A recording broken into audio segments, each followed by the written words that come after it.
What a thing to follow.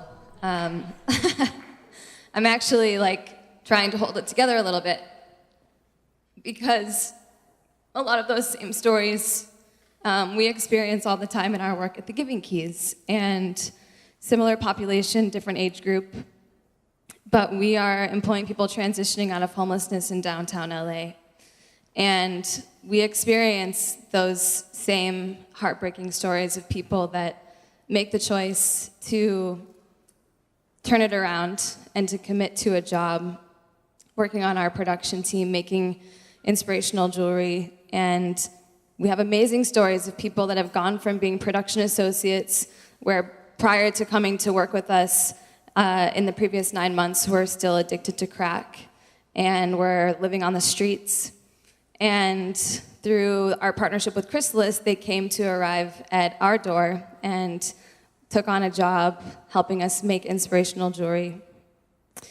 And over the course of 3 years, stayed committed to that role and moved up and get promoted into coordinator positions. So they're managing teams of 10 people and are making an amazing salary. And just to see the juxtaposition from where they start to where they end is so uplifting, and it's the reason why we do what we do. But we also have those moments where somebody comes in and we pour our energy into them and they relapse. And we go find them on Skid Row and try to get them to come back and leave the door open for them, but sometimes it just doesn't work.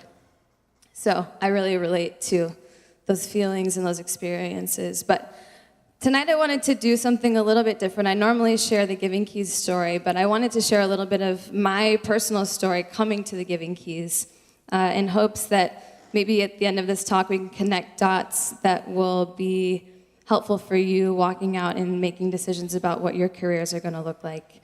So my journey really starts in India. When I was 17 years old, I remember being in India, walking out of a cafe and seeing this little girl who was no more than 7 years old, had one leg, was holding a baby, begging for money. And I remember thinking, how is no one stopping for her? How is this okay? It seems like a lot of the people walking on the street are thinking that this is a normal thing to walk past. And there was this spark that lit in me in that moment of desiring to be present to the needs of the people around me, to be committed to seeing those things and not overlooking them, to paying attention to the people on the margin and paying attention to what was going on in my own community.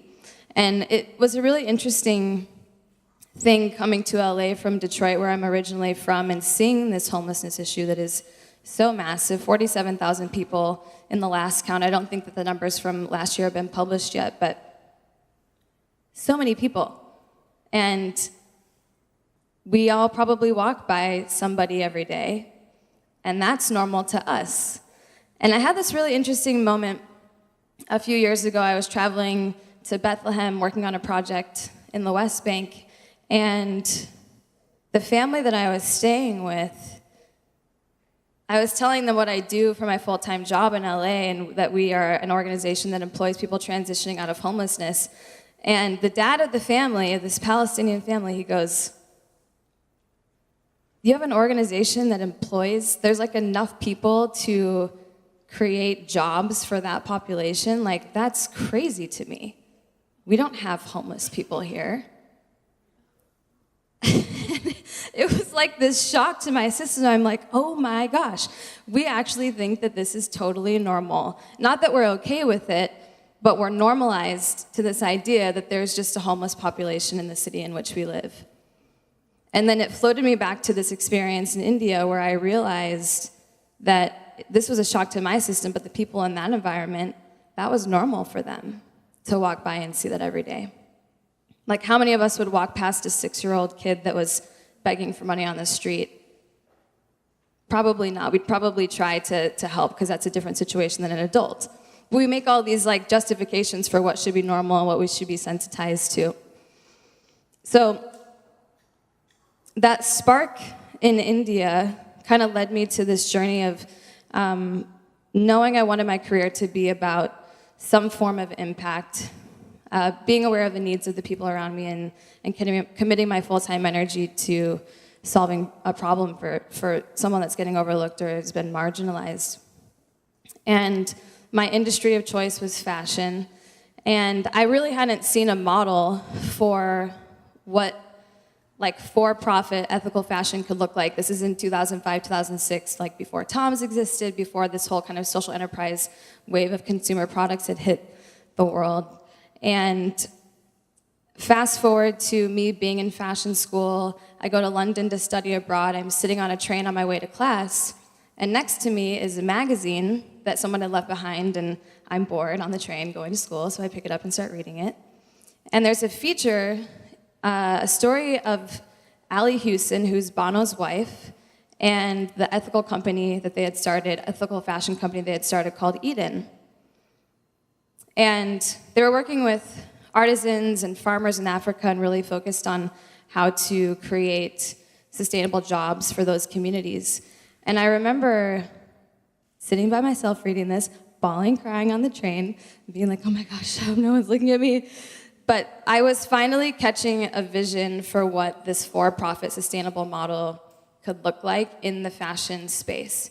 And it was really important to me. It was like another one of those spark moments, like when I reflect back on how did I get to where I am, it's these moments of resonance where you see something that moves you so deeply, you know somehow it's going to weave into your story in the future. And that's how I felt reading that article. I actually ripped it out of the magazine.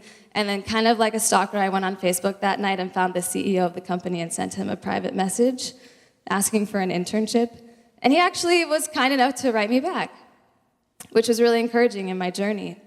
But all of that led to me moving to LA and staying committed to the fashion industry, trying to learn everything that I possibly could. I did celebrity styling. I worked at Club Monaco doing visual merchandising. I worked for a brand called Skin Graph for a time, doing e-commerce, and just learning all of these different tools to help me either at some point start my own idea or become a part of an idea in the fashion space that was ethical and was creating impact for people.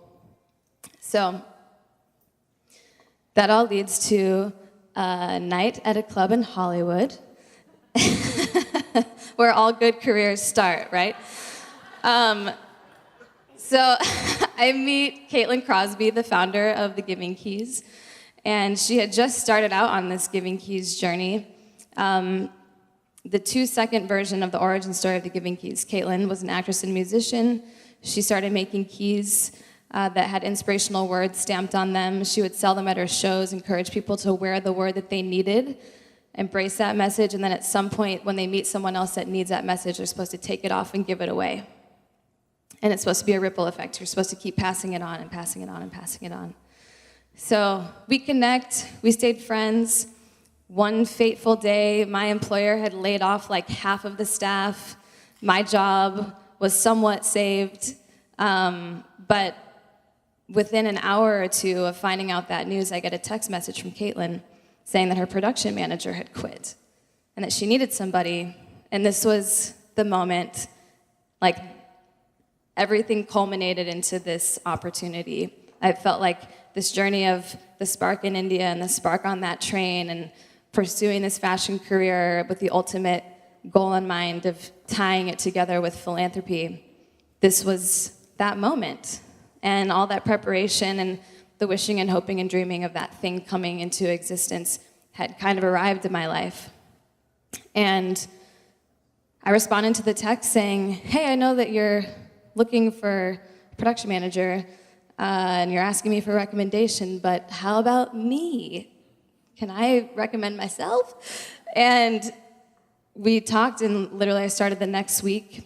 And when I came in, we had about 3 employees. Caitlin had been hustling for 4 years to make this company grow. And I got to come in and add my skills to the mix. And we had 3 staff. Now today, if you came down to our headquarters in the Arts District, you'd see about 80 people. We were in 40 stores, and now we're in about 1,400.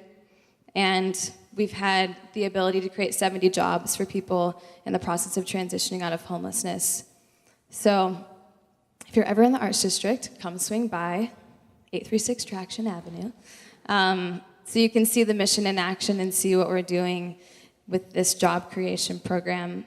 But I guess my challenge to you guys tonight, or just not even challenge, but an encouragement, is how do you connect to those sparks in your own life? How can you reflect back to those moments? You might be in careers that you're really thriving in and excited about, or there might be some people sitting in this room that are trying to find that spark. And I think life weaves those things together for us if we're paying attention, and if we can get reconnected to what those dreams are and those motivations are. So my encouragement would be to not let those things fade away and those sparks dim, but to get quiet and maybe even get like a piece of paper out or journal and just spend 30 minutes to an hour, even this week, if you're looking for that kind of reigniting of something like an old dream,